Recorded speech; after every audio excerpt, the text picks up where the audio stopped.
हल्की सी रिकवरी अनिल जी इस समय ग्लोबल मार्केट में दिख रही है। डाउ फ्यूचर्स नीचे से सुधर कर एकदम सपाट हो गए हैं।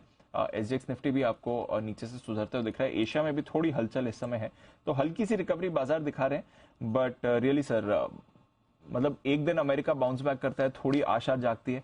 कल फिर से फिसल गया।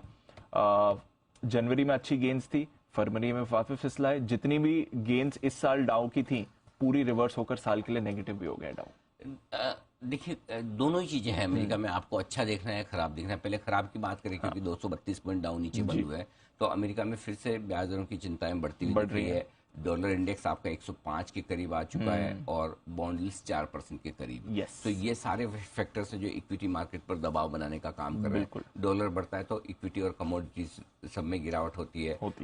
बॉन्ड यील्ड्स बढ़ते हैं तो इक्विटी मार्केट के लिए नेगेटिव माना जाता है। तो ये सारे फैक्टर्स हैं जो लगातार अमेरिकी बाजारों को ऊपरी स्तरों पर प्रेशर में रख रहे हैं और गिरावट आती हुई दिख रही है।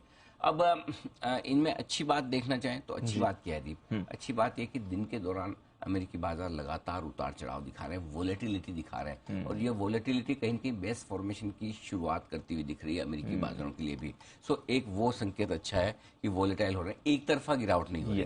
पहले की तरह, पहले कैसा होता था दिन के लो पॉइंट पर जाकर आप बंद होते हैं, लेकिन वो वोलेटिलिटी आपको दिन के दौरान चाहिए और ओवरनाइट भी चाहिए। उस वोलेटिलिटी आप खुद देखिए ना, डाउ फ्यूचर्स 100 करीबन नीचे थे, अब पूरी रिकवर हो गए। सो ये वोलेटिलिटी कहीं कि इसका मतलब है कि अगर किसी को बेचना है तो किसी को खरीदना भी है। बिल्कुल। तो दोनों तरफ डिमांड और सप्लाई मैच होने की कोशिश हो रही है। सो आई थिंक एक वो अच्छा संकेत है। दूसरा, अच्छा तो नहीं कहूंगा कम खराब संकेत क्या है, और वो ये है कि आप नए कारणों से नहीं गिर रहे हैं, उन्हीं कारणों से गिर रहे हैं जिसका आपको पता है।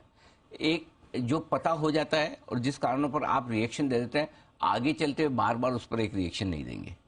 करेक्ट। सो अमेरिका में ब्याज दरें बढ़ने का खतरा फिर से जो लग रहा है, वो कारण अब 2 या 3 बार आ चुका है और उसकी वजह से गिर चुके हैं। तो कम से कम जो गिर गए वो तो गिर गए, अब उसके तो अपने हाथ में है नहीं। लेकिन आगे के लिए कम से कम ये कि अब आपको गिरने का मौका तभी मिलेगा या तभी आप ज्यादा परेशान होंगे जब आम राय बन जाएगी कि अगली पॉलिसी में आधा % बढ़ रही है। अभी तक 1/4% ब्याज दरें बढ़ेगी मार्च में, ये हम मानकर चल रहे हैं। करेक्ट। लेकिन क्या ये आधा % हो सकती है? जिस दिन ये आम धारणा बनेगी तो थोड़ा तब गिरना शुरू करेंगे।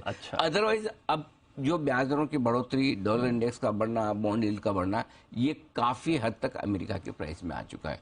3 दिनों से 4 दिनों से जो इतनी चर्चाएं चल रही है, वो चर्चाएं इस प्राइस में आ चुकी है। सो बाजार इन चीजों को पचा चुका है, डाइजेस्ट कर चुका है, डिस्काउंट कर चुका है, प्राइस में आ चुकी है। तो ये एक कम खराब संकेत, मैं अच्छा तो नहीं कह सकता इसको कि इसको अच्छा तो कैसे बोलेंगे, लेकिन हर चीज प्राइस में आनी चाहिए, मार्केट के मूड में, मन में आ जानी चाहिए। Exactly. जो आ गई है जो आ गई है।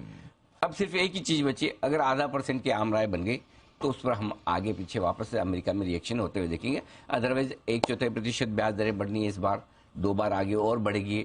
डॉलर इंडेक्स आपका 105 के आसपास आई चुकी है, ये सारी चीजें पता हो चुकी है। इसलिए अब ये कि डॉलर इंडेक्स 106 107 हो जाए वो तो आपने को नहीं पता, यार वापस से 4.25% पर बॉन्ड यील्ड्स पहुंचा है वो तो नहीं पता। सो अब फ्रेश रिएक्शन जो अगर और चीजें बिगड़नी है तो ये आएगा, अदरवाइज अब तक की सारी चीजें प्राइस में है, डिस्काउंट हो रही है, डिस्काउंट है, काफी हद तक डिस्काउंट हो रही है। चलिए, तो ये एक अच्छी बात है।